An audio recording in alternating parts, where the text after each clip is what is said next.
모든 사람은 행복을 찾습니다. 행복을 위해 삽니다. 그러나 정작 행복하지 못한 이유가 무엇입니까?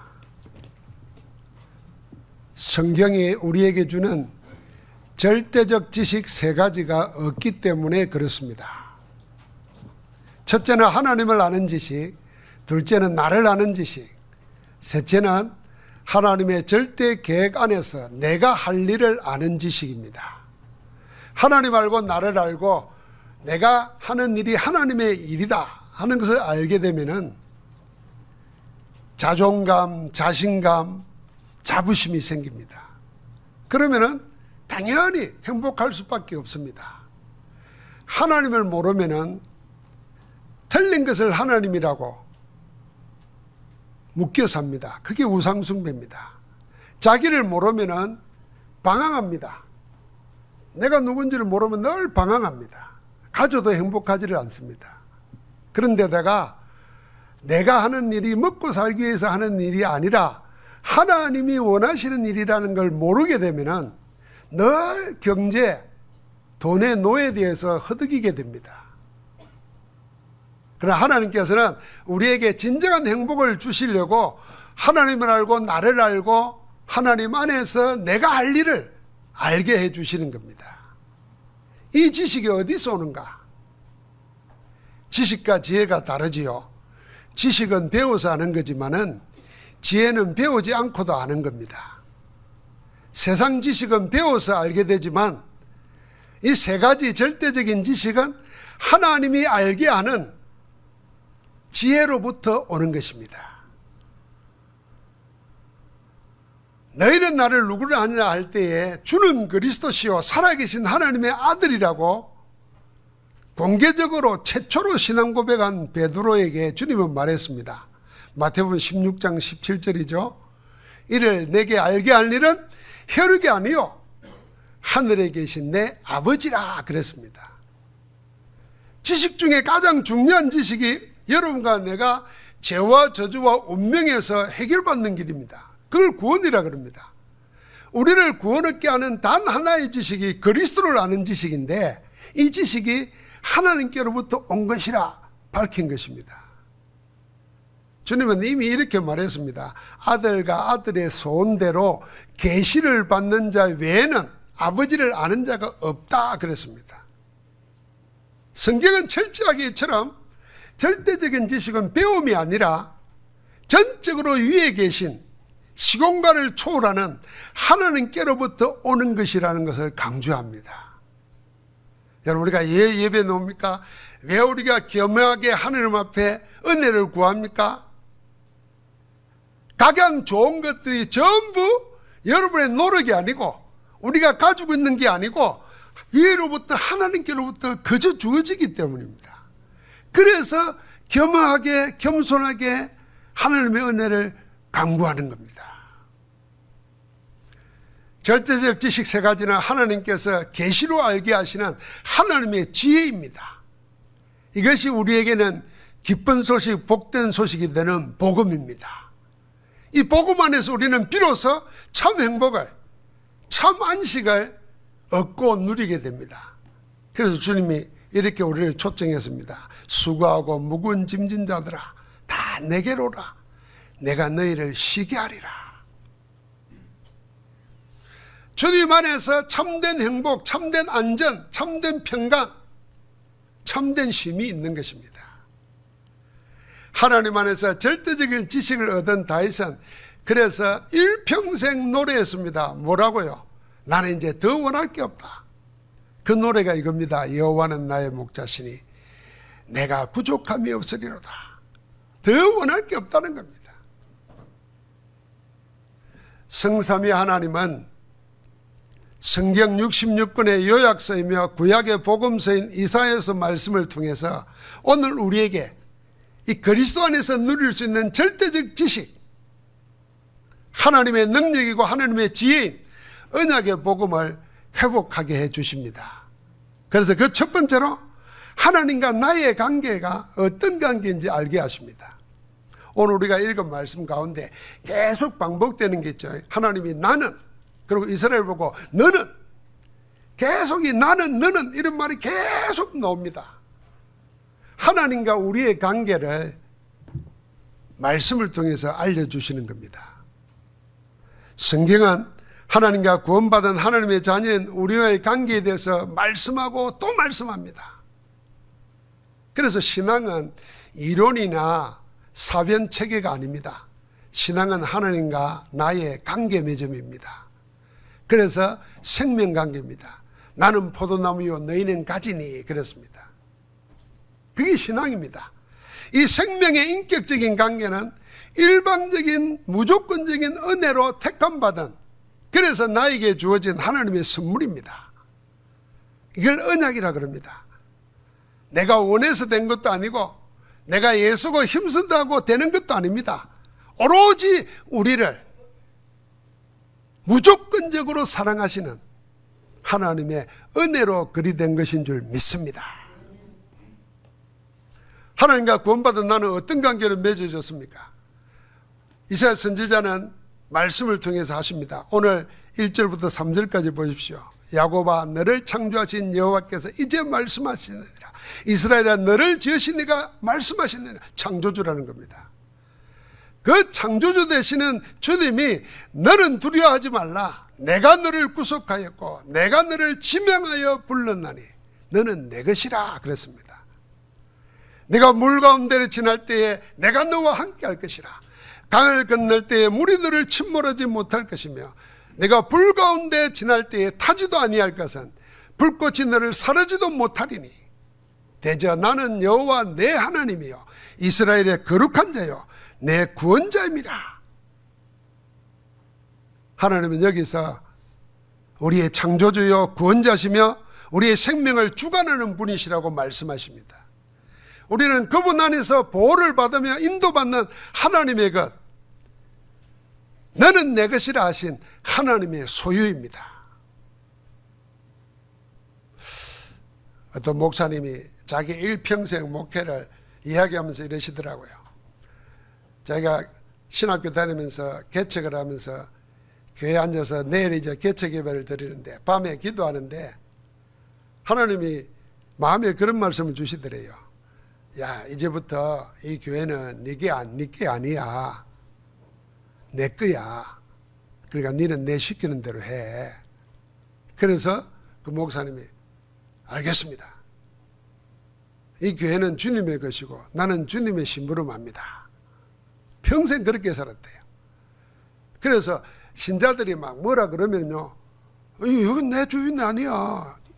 주님이 주인이야. 주님께 물어봐. 이랬대요. 혹시 여러분들도 저한테 뭐 있거든 물어보십시오. 이 교회 주인이 목사가 아니에요. 장로가 아니에요. 주님이라. 주님께 물으시오. 그분이 평생 그렇게 살았다는 거예요. 그래서 내가 그 말씀을 듣다가 참 목사님 40년 50년 목회 다 끝내도 그게 못 깨닫는 건데 주님 목사님은 은혜로 처음부터 알았네요. 그랬더니 그래 내가 그래서 지금 사는 거야. 이러더라고요. 지금도 목회하십니다.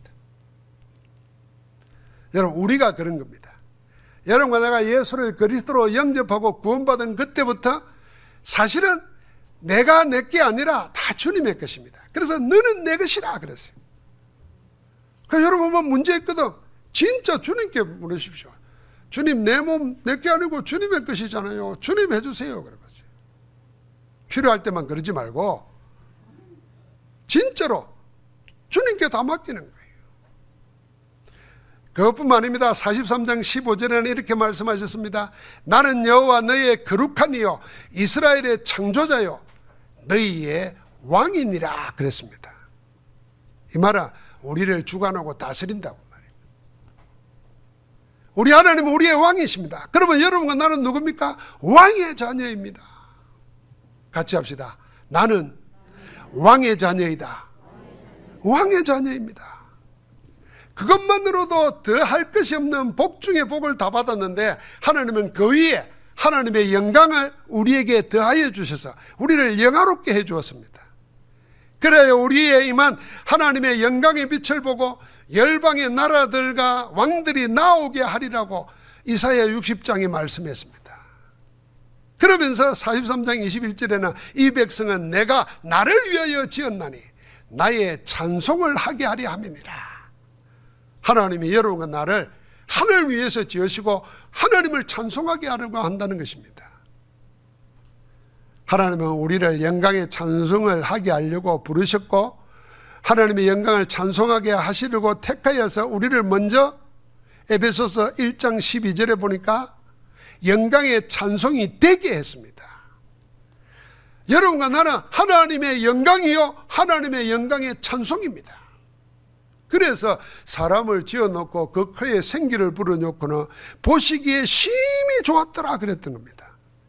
하나님의 모든 영광이 뭐요? 하나님과 함께 있는 그리스도로 구원받은 여러분과 나에게 있습니다.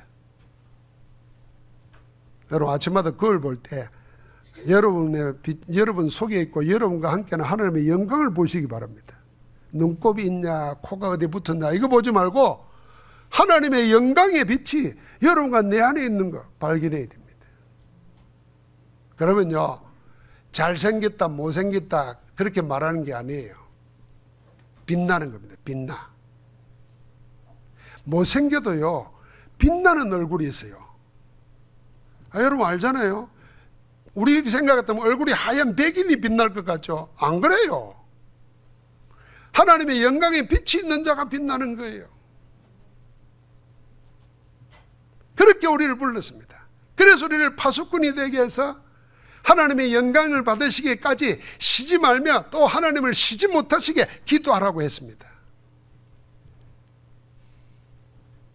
이 선지자 이사야는 얼마 있다가 남쪽 유다가 망해가지고 포로로 왕과 왕족들 젊은이들이 포로로 끌려갈 것을 알고 있습니다. 그런데 지금 이 백성들은 모르고 있어요. 그래서 미리 말씀하신 것을 기록해 놓은 겁니다.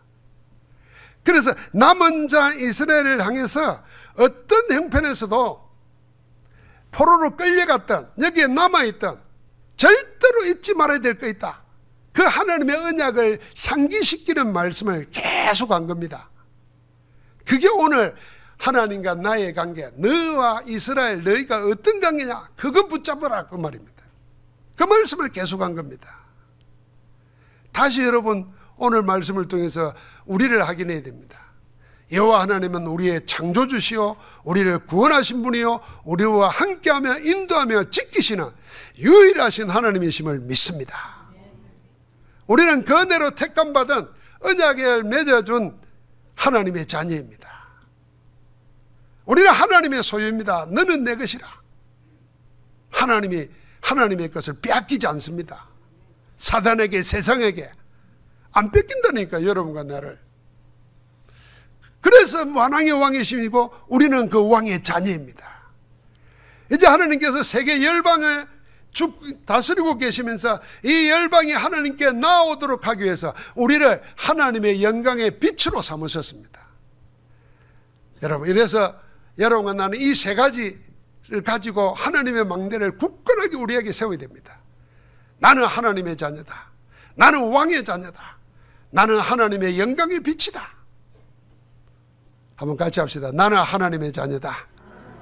나는 왕의 자녀다. 나는 하나님의 영광의 빛이다. 그걸로 여러분 망대를 세우시기 바랍니다. 여러분 세상은 여러분과 나를 내 영혼을 내 심령을 그리고 우리의 삶을 다 빼앗아 가려고 합니다.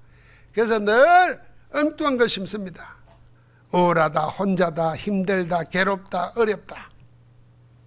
세상은요 창세기 3장 이후로 항상 어렵고 항상 힘들고 항상 괴로웠습니다. 그러나 그 괴롭고 어렵고 힘든 그 속에서 남은 자들 하나님이 함께하는 자들은 항상 하나님 나라 천국을 누리고 살았습니다. 우리가 그렇게 부름받은 하나님의 영광의 빛입니다. 할렐루야. 세상이나 세상의 사람은 하나님을 버렸습니다. 하나님이 없다가 아니고 하나님을 버렸다니까요. 있어도 필요 없다는 겁니다. 한 분 유일하신 참 하나님을 부인하고 거부함으로 하나님 아닌 다른 것이 전부 자기의 하나님이 됐습니다. 우리를 창조하고 주관하고 지키시는 하나님은 버리고 나니까 다른 게 전부 다 하나님이 된 거예요. 세상 사람들은. 그걸 보고 세상 신을 섬기는 거고 우상 숭배한다는 겁니다. 그래서 자기를 섬기고 돈을 섬기고 사상 이념에 목숨을 걸고, 그것도 모자란 사람은 형상 우상을 만들어 놓고 거기 절하고, 모든 게 하나님이 된 거예요. 하나님과 언약을 버린 이스라엘은 하나님 백성 아닌 세상으로, 세상처럼 세상 사람과 같이 살기로 한 겁니다. 그 자체가 범죄입니다. 세상은 유일하신 여호와 하나님이 아닌 사람이 만든 거짓 신들을 자기 하나님으로 알고 섬깁니다. 가나안의 거짓 신인 바알과 아사레를 섬겼습니다. 왕이신 하나님을 버리고 세상 힘을 가진 것처럼 보이는 강대국을 의지했습니다. 아람을, 아수르를, 바벨론을 의지하였지만 오히려 그들에게 포로되고 멸망당하고 고통당했습니다. 세상 그렇잖아요. 항상 지켜줄 것처럼 말하지만은 정복하고 나면은 모든 걸 빼앗습니다. 다스립니다. 우리가 일제시대 때 알잖아요, 여러분. 우리를 살려주고 아시아 평화를 위해서 우리를 도와주기 위해서 온 것처럼 말했지만 전부 다 뭐요? 몇백 년을 연구해가지고 우리에게 어디에 있는 걸 다 알고 다 뺏어갔잖아요. 지금도 그러고 있어. 그게 세상입니다. 그런데 하나님 버리고 나니까 어리석게 눈에 보이는 거 의지하다가 결국은 망하는 것입니다. 나중에는요, 제각각 자기가 자기 신이 되어서 우상을 만들어 그걸 섬기고 의지했습니다. 하나님이 제일 싫어하는 것, 미워하는 것을 최우선적으로 받들어 섬긴 겁니다. 그게 우상 숭배입니다. 그렇게 하나님을 모욕했습니다. 언약 떠난 백성들이. 그래서 하나님은 이사야 선지자를 통해서 우상의 실체를 낱낱이 밝힙니다. 이사야 40장 19절부터 20절, 44장 15절부터 17절에는 우상 숭배의 어리석음을 이렇게 폭로했습니다. 나무가 하나 있어요. 이 나무를 가지고 사람들이 땔감을 만들어서 방을 뜨겁게 해서 몸을 데운다는 겁니다. 그 다음에 그 나무를 가지고 불을 피워서 음식을 만들어 먹기도 한다는 겁니다. 그런데 또 그 나무를 가지고 우상을 만들어 놓고 그 앞에 엎드리는 겁니다. 그러니까 하나님이 말하는 겁니다. 야, 네가 가진 나무를 가지고 네 몸을 뜯게도 하고 음식도 만들어 먹는 그걸 만들어 놓고 절을 하면서 뭐라 그러냐면 너는 나의 신이라 나를 구원하라 이렇게 말한다는 거예요. 그게 우상입니다. 허망한 우상의 특징은 세 가지 있습니다. 하나님의 작품이 아닙니다. 사람이 만든 것에 불과합니다.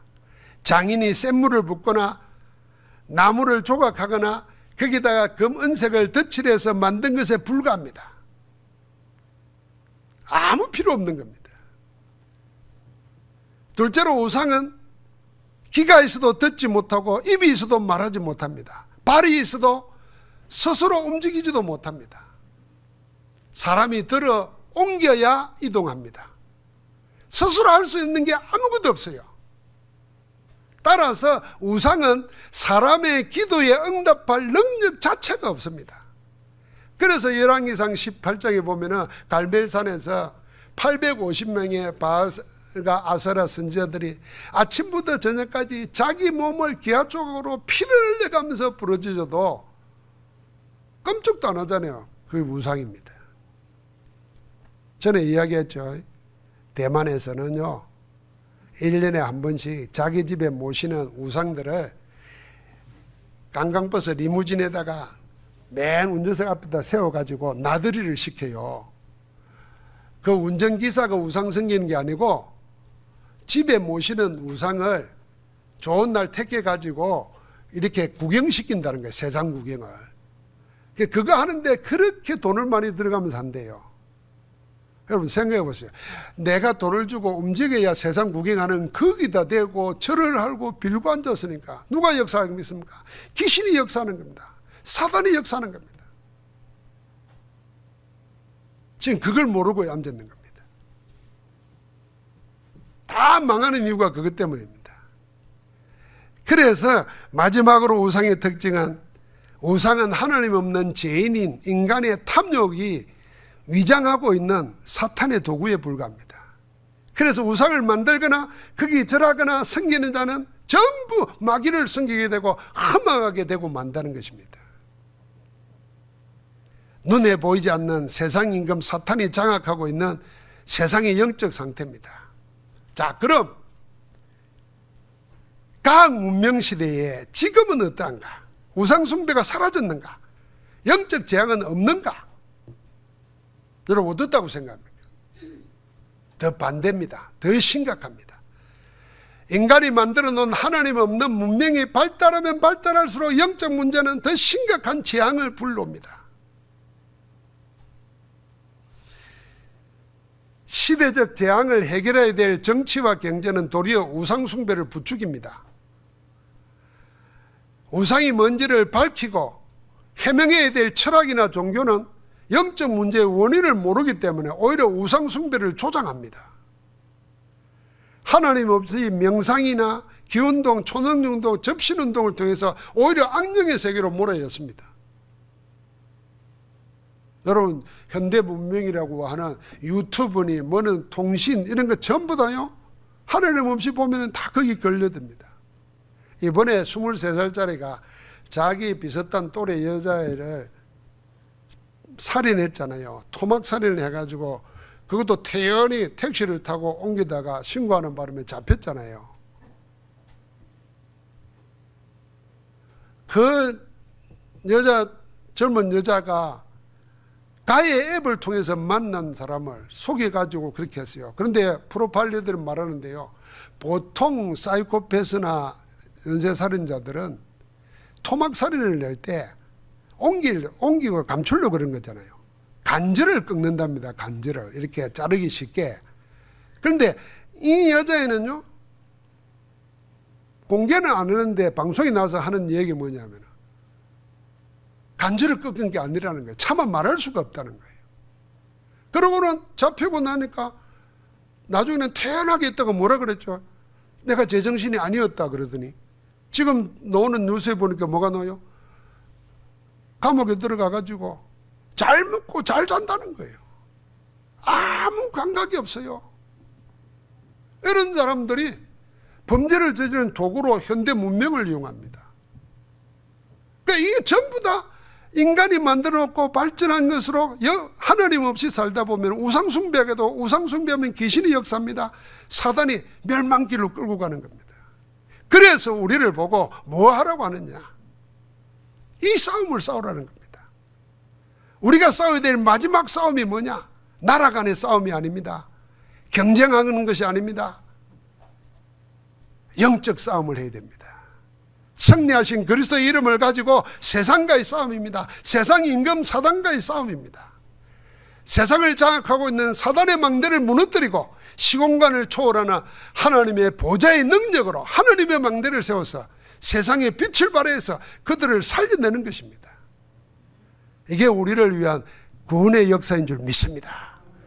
여러분과 내가 뭔지 알아야 됩니다. 우리는 그리스도 안에서 하나님의 왕의 자녀요, 하나님이 함께 하시고 하나님의 영광의 빛으로 불렀습니다. 그럼 내 싸움을 알고 내가 뭘 싸워야 될 것인가 알고 세상 싸움, 육신 싸움에 휘말리지 말아야 됩니다. 다 양보하면 돼요. 여러분 부부 싸움, 이웃과의 싸움, 세상과의 싸움 다 양보하면 돼요. 그럼 뭐요? 이 세상을 휘어잡고 있는 악한 사단과의 싸움에 우리가 싸우는 게 아닙니다. 사실 그리스도가 이미 승리했습니다. 그래서 그리스도 이름으로 기도하는 겁니다. 어떻게 해요? 내 있는 곳에, 내 자녀 속에, 내 사업 속에, 내 하는 모든 일 속에 사단의 망대가 무너지고 하나님 나라, 하나님의 망대가 세워지게 하옵소서. 그렇게 기도하는 겁니다. 그러면 하나님은 우리에게 절대 계획을 알려주십니다. 언약의 사람들에게 하나님이 하시려고 하는 일을 하나님은 감추지 않고 다 드러내 주십니다. 그래서 아브라함에게 창세기 18장 17절에 보니까 여호와께서 이르시되 내가 하려는 것을 아브라함에게 숨기겠느냐 그랬습니다. 하나님이 하려는 것을 아브라함에게 다 알려줬습니다. 출애굽기 33장 11절에 보니까 사람이 자기의 친구와 이야기하는 것 같이 여호와께서 모세와 대면하여 말씀했다 그랬습니다. 아예 대면하여 알려줬습니다. 사무엘에게는요 성전 언약궤 곁에서 그를 불려 알게 했고, 엘리야에게는요 40주야를 걸어가서 호렙산에서 세면 소리로 알려줬습니다. 이사야 선지자는요 성전에 와서 하늘 보좌의 높은 영광을 보면서 하나님의 말씀을 직접 봤습니다. 그렇게 알게 하신 하나님의 계획, 뜻이 뭡니까? 한마디로 말하면 하나님이 친히 택하여 언약을 맺은 이 이스라엘에게 언약 회복시키겠다는 겁니다.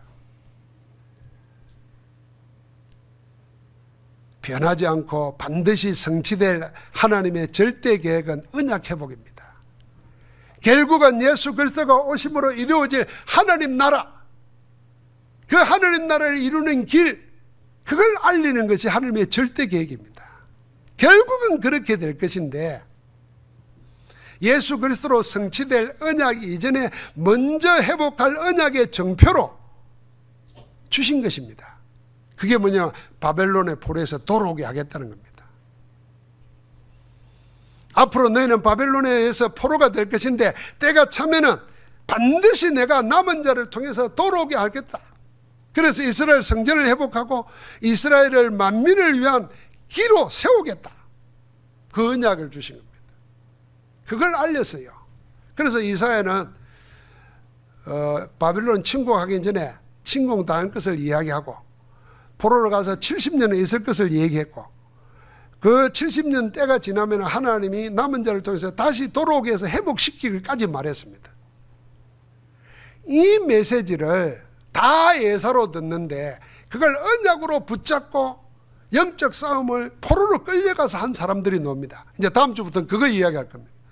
그들을 보고 남은 자라는 겁니다. 그게 다니엘과 다니엘의 세 친구, 에스더, 느헤미야, 에스라, 이런 사람들입니다. 자, 한번 생각해 보십시오. 아직도 일이 안 일어났어요.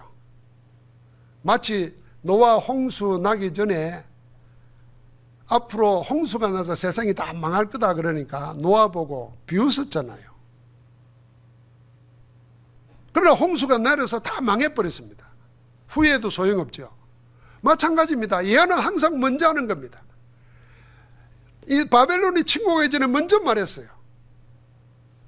그리고 가도 다시 돌아올 것을 말했어요. 그걸 다 예사로 생각하는데 붙잡은 자가 있단 말입니다. 그들을 통해서 하나님 역사하는 겁니다. 우리가 왜 말씀을 붙잡습니까? 그것 때문입니다. 지금은 내하고는 아무 관계 없는 일 같아. 근데 그런 일은 없어요. 다 관계 있어요. 내가 관계 없는 것처럼 느낄 뿐이지 사실은 다 관계 있습니다.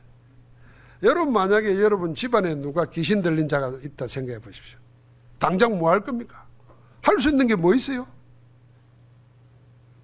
아무것도 없습니다. 우울증일 수 있어요. 그러나 그대로 놔두면 어떻게 되는 줄 알죠? 계속 영적 문제가 일어나는 겁니다. 그러면 그렇게 해서 한 사람이 죽었다고 생각해봐요. 그럼 그걸 가지고 있는 나에게 임한 상처는 어떻게 되겠어요? 관계 없는 것 같지만 다 관계 있는 겁니다. 어떻게 이기겠습니까? 그래서 말씀 붙잡으라는 겁니다. 그래서 말씀을 미리 알려주는 겁니다. 나중에는 뭐라 그럽니까? 이사야 60장에 보니까 내 눈을 들어 사방을 보라. 무리가 내게로 오느니라. 내 아들들은 먼 곳에 오겠고 내 딸들은 안기 올 것이라. 그때 내가 보고 기쁜 빛을 내며 내 마음이 놀라고 또 하창하리니, 그냥 오는 게 아니고 이제는 바다의 부가 내게로 돌아오며 이방 나라들의 재물이 내게로 올 것이다. 내가 너를 영화롭게 하리라. 미리 말해줬습니다. 사랑하는 성도 여러분, 하나님의 절대 계획은 언약까지 남은 자를 통해서 세계 열방이 돌아오게, 하나님께 돌아오게 만드는 것입니다. 세계복음화의 언약을 미리 말씀하시는 겁니다. 이제 말씀을 맺습니다. 하나님의 언약은 우리를 언약 안에서 하나님과 특별한 관계로 맺어준 겁니다. 여러분과 나는 왕의 자녀고 영광의 빛입니다. 하나님의 자녀입니다. 하나님께서 우리를 남은 자로 세워서 237 5천 종족 후대를 하나님께로 돌아오게 만들 것입니다. 우리는 뭐합니까? 하나님의 망대를 굳게 세우는 것입니다. 그 망대의 빛을 보고 사람들이 찾아올 수 있도록. 여러분, 밤에 우리는 포항이니까 바닷가 가면은 등대가 많잖아요. 낮에 보면은 아무 필요가 없습니다. 이 말은 하나님의 사람들이 아무 소용없는 사람처럼 보입니다. 그러나 영적 문제가 드러나고 세상에 재앙이 임하면은, 어둠이 오면은, 등대에 불을 밝히면은 다 그리로 와야 됩니다. 우리가 아무 일이 아니라고 있는 이 평상시에 언약 붙잡고 24 기도하고 있으면은 빛이 납니다. 영광의 빛이 드러납니다. 그때 세상이 보고 오게 되도록 우리를 보고 깨어 있으라는 것입니다. 그래서 일어나라, 빛을 발하라. 이는 내 빛이 이르렀고 여호와의 영광이 내 위에 임하였느니라. 영광의 빛이 뭡니까? 복음입니다. 복음의 빛을 계속 밝히는 건 뭡니까? 24 기도입니다.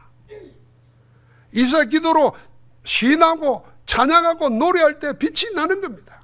그때 증거가 일어나는 거죠. 그게 전도입니다. 보라, 어둠이 땅을 덮을 것이며 캄캄함이 만민을 가리느니와 오직 여호와께서 내 위에 임하실 것이며 그의 영광이 내 위에 나타나리니 나라들은 내 빛으로 왕들은 비치는 내 강명으로 나올 것이다. 그래서 우리를 보고 만민을 위하여 길을 들라고 하십니다. 사랑하는 성도 여러분, 하나님 안에서 내가 누군가를 알고 내가 싸울 싸움이 뭔지를 알면 하나님의 절대 계획 붙잡고 망대 세워서 그 응답의 복을 누리시기를 주의 이름으로 축복합니다. 하나님 감사합니다. 우리를 창조주요 구원주요 모든 만물을 주관하시는 주관자 되시는 하나님의 자녀로, 왕의 자녀로, 영광의 빛으로 구별하여 주시니 감사합니다. 이제는 흑암에 잡혀있는 세상에게 빛을 발하는 영적 싸움에 용사들이 되게 하여 주옵소서. 하나님의 망대를 세워서 흑암에 죽어있는 자들에게 올 수 있는 길을, 빛을 비추는 망대의 복을 누리게 하옵소서. 하나님, 237 5천 종족이 모두 다 복음 앞으로 나와서 하나님을 만나고 죄와 저주, 운명, 사주팔자에서 해방받아서 하나님의 나라의 백성으로 살아가도록 지금 역사하여 주옵소서. 우리 가운데 그 일을 행하고 계시는 주 예수 그리스도 이름으로 기도하옵나이다. 아멘.